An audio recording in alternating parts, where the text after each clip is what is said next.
திருச்சிற்றம்பலம். சித்தனும் சிவனும் சேனல்ல இன்னைக்கு நம்ம பார்க்கக்கூடிய ஜீவசமாதி பாம்பாட்டி சித்தர் ஐயாவுடைய ஜீவசமாதி. இவர் 18 சித்தர்கள்ல ஒருவர். இவருக்கு சங்கரன் கோவில், விருதாச்சலம், சதுரகிரி, கொல்லிமலை இப்படி பல இடங்கள்ல ஜீவசமாதி இருந்தாலும் தனி சிறப்பு வாய்ந்த ஜீவசமாதி எங்க இருக்குன்னா தமிழ்நாடு கோயம்புத்தூர் மாவட்டம் மருதமலை முருகப்பெருமான் கோயில் பக்கம் இடது பக்கமாக அந்த மலையை ஒட்டி அமைஞ்சிருக்கு ஐயாவுடைய ஜீவசமாதி.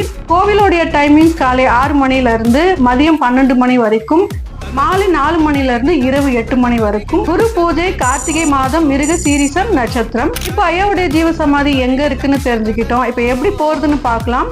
கோயம்புத்தூர் காந்திபுரம் பஸ் ஸ்டாண்ட்ல இருந்து சிட்டி பஸ் இருக்கு. மருதமலை 15 கிலோமீட்டர் தான். இதே ஆப்ஷன் தான் ட்ரெயின்ல இருந்து வரவங்களுக்கும். Gandhipuram bus stand city bus தான். இதனுடைய லொகேஷனை டிஸ்கிரிப்ஷன் பாக்ஸ்ல கொடுக்குறோம், பார்த்து போயிட்டு வாங்க. பாம்பாட்டி சித்தர் ஐயாவுடைய அருள் அனைவருக்கும் பரிபூரணமா